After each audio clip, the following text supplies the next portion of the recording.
100 days ago here at City Hall, history was made in the city of Johannesburg. The DA-led administration took power under the leadership of its mayoral candidate Herman Mashaba. It was here where the first council meeting was held, where Mashaba was voted into the position of mayor of Johannesburg. Well, let's take a look at his early days in office through the lens of Joburg today. A celebratory moment, history in the making for the DA when Mashaba was voted into office. Meeting vigorously with the press to ensure his mandate is understood. Delivering in council to a contentious opposition, the African National Congress. Violent student protests in Braamfontein, which led to violent clashes with police and civilians, demanded his leadership. Flash floods in November leaves more than 6 people dead.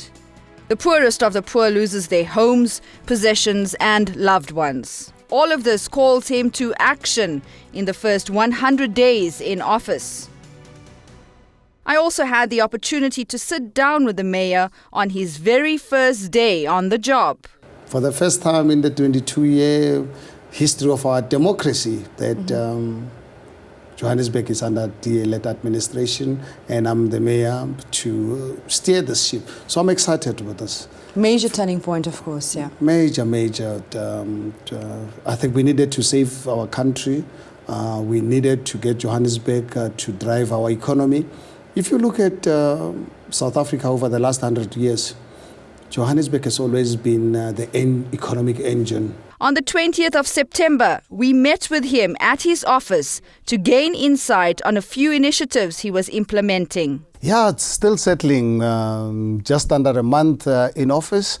But I think I'm quite pleased with our achievements. It's been great. It's been satisfying. When I go home, I sleep, obviously tired, but I sleep, get up in the morning, go to gym and come back here. And it's a kind of work where you work 24 hours a day, 7 days a week. Sure. I want to talk about this current hot issue, the Fees Must Fall campaign. Protests taking place at Witwatersrand University, at universities across the country, different universities, following that statement by the Higher Education Minister on fee increments not exceeding 8%. The students are angry, they're upset. I'm curious to know what your thoughts are on this issue. Well, it's a difficult situation because this is the government that promised our youth, our students, free education. What I need to understand, when they made this promise, whatever time, where did they think they were going to get the money from? Was it just politicking, or were they thinking that they were going to get away with it? Now, all of a sudden, it's caught up with them, and I think it's up to government to sort it out. But for me, as a South African, what concerns me is, where's the money going to come from for free education? Because if you look at the balance sheet of this country, sure, with all the best intentions, it is my wish and hope that one day I can live in a country where we can afford free education. A lot of money has been spent on this eco-mobility agenda under the previous administration. You're saying it's a waste of money. Why? Well, it's not a waste of money as such. It's not as simple as that. Let me tell you the rationale behind my decision. I think it's not something that I just woke up and took this decision. I live in Sandton. I've lived there for just over 18 years, and I love my suburb. And it's great for it to see more improvement. But on the other hand, I have my neighbors just across the freeway, 10 minutes away from my house, people of Alexander with no basic services, no real basic services. And now, when I come across 70 million rands being budgeted for further expansion of these bicycle lanes in Sandton and surroundings, and I'm saying no. This can't be correct. This can't be right. I think this money deserves to go to our communities where we can give them hope, can give them dignity. It's about actually closing these disparities within communities. I think we need to build bridges between communities. We just cannot afford to be spending everything in Sandton and affluent areas and leave our poor communities behind. For me, a thing like this, it's not negotiable. And I believe those communities deserve government intervention. And that's what government is all about, to ensure that we take care of the vulnerable members of your community. Sure. And I think part of the agenda of eco-mobility was also to reduce congestion in and around the city itself. But the question is, what are we doing about solving our traffic light issues? It is extremely frustrating for me as a commuter as well. It's very hard to suck up the ongoing excuses coming through. Again, you've just taken office from the previous administration. I just can't figure out, and Joburg residents can't figure out, why can't we fix the traffic lights? I mean, honestly, these are some of those weird things happening to Johannesburg. We have just Cape Town, traffic lights work there. London, Norway, in some of the most difficult weather conditions. And traffic lights in Johannesburg used to work. Something must have gone terribly wrong. And this has been going on for years now. And I've had discussions with MMC of Infrastructure Services. They really want them to really come out with a plan to get Johannesburg traffic lights working again, because this is proven technology. It's been around for what, 100 years or so? Mm-hmm. I cannot see why us as the City of Johannesburg cannot fix them. So I can promise people of Johannesburg traffic lights, maintenance and upgrade is going to receive our priority, because by so doing, then we can relieve traffic congestions on our roads.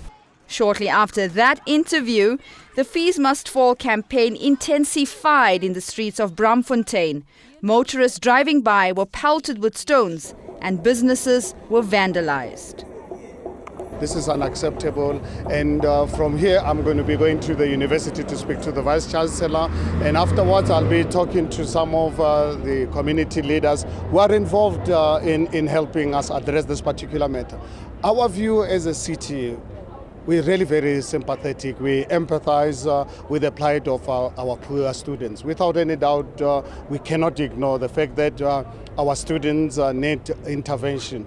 But at the same time, we are saying to the criminal elements in particular, please don't sabotage the good work that our students are crying for. Because when we started getting ourselves involved with this, this amounts to criminal activity. This is not a matter to deal with student fees. This is pure criminality, and us as a city, we cannot tolerate it. We cannot accept it, and I don't really believe that any society, including our students, poor students, who are expecting government to assist with this matter of free education, this cannot be part of that. Early days in office, the mayor seems determined to deliver on promises. Mam Ana Dikhale has been living in Diepkloof, Soweto for 60 years, and today she literally becomes a homeowner of this beautiful place behind us. I'm very, very, very happy. I've got my house now today. A great children's home. It won't die, this home. It will remain being Dikhale's home. Following weeks of no rain and diminishing water supply in Johannesburg, finally, in November, the rains came. In torrents, wreaking havoc.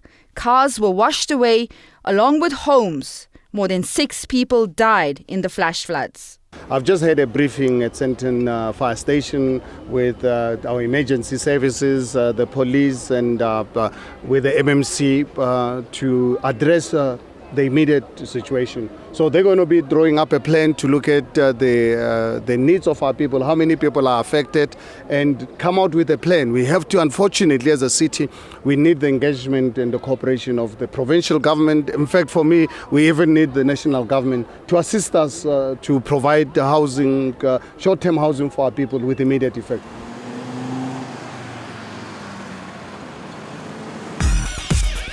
We had the opportunity to speak to those who keep an eye on the mayor for analysis and reportage, but also you, the public and citizens of Johannesburg. I think it's been interesting to see how the mayor has taken over office, how he started to root out corruption, how he started to try to fix the problems that have been endemic in the city of Johannesburg for a while. The new administration is obviously going to be quite a lot smaller than the previous administration was under Parks Tau. I think we're starting to see a much more streamlined city of Johannesburg. I think we're still seeing the overall view of what you want Johannesburg to be in 2040 is much the same. However, the way we get about achieving that has changed a lot. I think the DA administration and Mayor Mashaba have gone a long way to looking to clear up the inner cities to try and get businesses back in the Johannesburg CBD, and just to overall try and get us growing economically and avoid the pitfalls of sort of city-run enterprises and rather privatize to, again, streamline the city. The importance here is that while there haven't been major issues in the city of Johannesburg, I think we know that there were large ANC patronage networks, so there were probably people employed within the city of Johannesburg who sort of had jobs while not actually doing very much. And then, well, we haven't heard it yet. You look at things such as the Johannesburg Youth Employment Propeller, which was run by Parks Tau's wife. So the issues like that are still sort of creeping in that we probably are going to unravel further. But the limiting of corruption is extremely important, because what we've seen recently, especially if you look at municipal audits, is that there have been massive spending issues within municipal governments, I mean, at provincial and national levels as well, but you have massive spending issues at local level where fruitless and wasteful expenditure is costing the city money and nobody actually knows where that money is going to. And I think this administration is going to try and limit that, much like the sort of partner administrations do in the city of Cape Town and probably will do as well in the city of Pretoria. Early in the year with the weather disasters, a lot of people have said that Mayor Mashaba's administration has been very slow to respond. There are still small things, you know, traffic niggles creep in and people say his administration has been slow to respond, but I think he's facing the problem of rising expectations.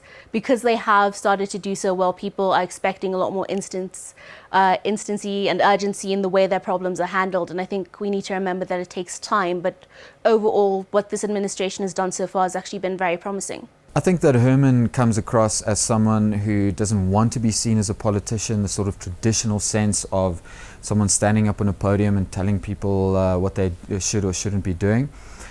However, I do feel that at times he does cross into that realm of being a politician. He uses a lot of language that a politician would use, and he says a lot of things that a politician would say. And I think this is an opportunity for someone like Herman Mashaba, who, you know, we see as the average Joe who made himself, he's a self-made man, to take the reins and really take control of this, rather than, you know, constantly sort of pandering to what other people are saying to him. I think he needs to make his own path, and I think he needs to fight and be strong in that regard, to be able to say, well, yes, there are all of these issues, but I'm focusing on a few of them and I'm going to get them done.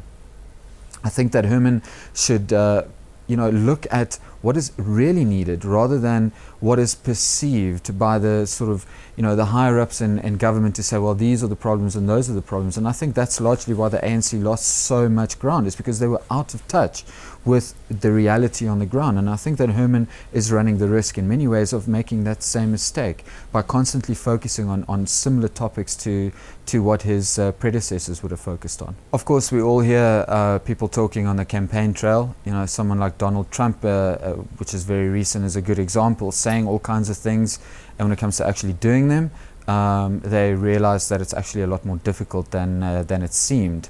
It's very easy to shoot the previous administration in the foot and say, well, you did nothing, I'm going to change everything. Well, it's been 100 days, and I think we are yet to see any real pragmatic changes within the city of Johannesburg, and really taking the bull by the horns and being able to say, well, you know, yes, service delivery, jobs, unemployment, illiteracy, etc., those are big issues and they are important issues. But let's pick one. Let's focus on one and let's solve one. And I know that Mr. Mashaba has chosen to focus on employment and the massive unemployment that we have in Johannesburg, which currently stands at about 22%. But at the same time, how is it going to be done? And I think communication is so vitally important. You know, in any kind of environment, we need to understand exactly what is being done, and the more people know and the more people understand, the more they get involved. You know, I don't feel like I can get involved at this stage in changing the way that the city of Johannesburg is functioning as much as I would, and I think there are thousands of people that would love to get involved and give Herman Mashaba a sort of a leg up and say, you know, I'm ready to help you and I'm ready to change things, but I need to know exactly what your plan is and how you're going to do it. So, you know, the cloak and dagger stuff, I don't think that it's necessarily being done purposefully. but it is a case of saying, well, here's our plan, this is our goal. At this point, he's saying that after 5 years, if he hasn't achieved what he set out to achieve, then we must vote him out. Well, people are worried about 5 years, sure, but most people are worried about tomorrow.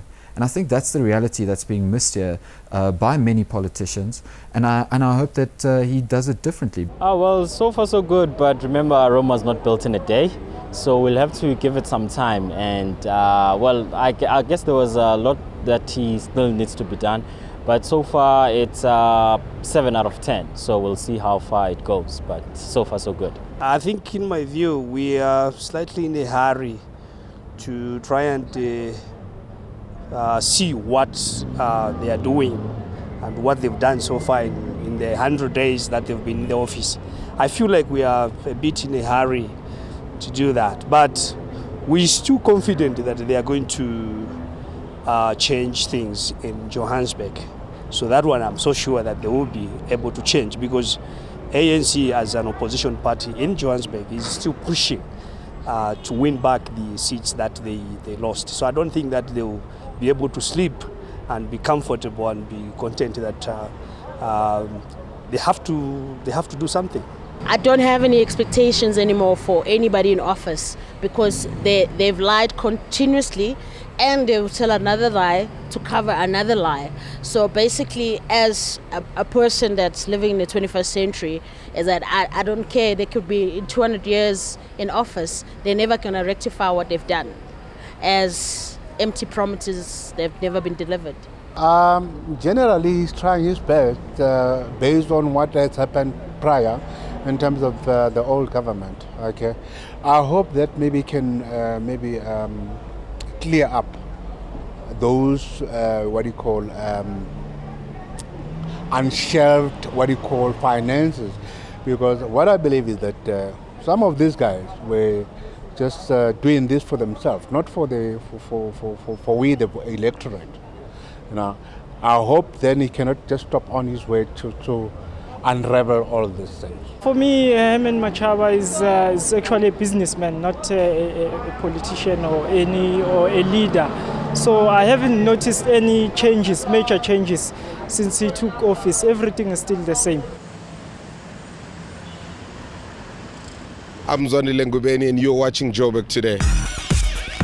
Please keep a close eye on our City News component, as we will be bringing you Herman Mashaba's 100 Days in Office speech. Also, don't forget to like us on Facebook, joburgtoday.tv, and follow us on Twitter @JoburgToday. From the team here, enjoy the rest of your week.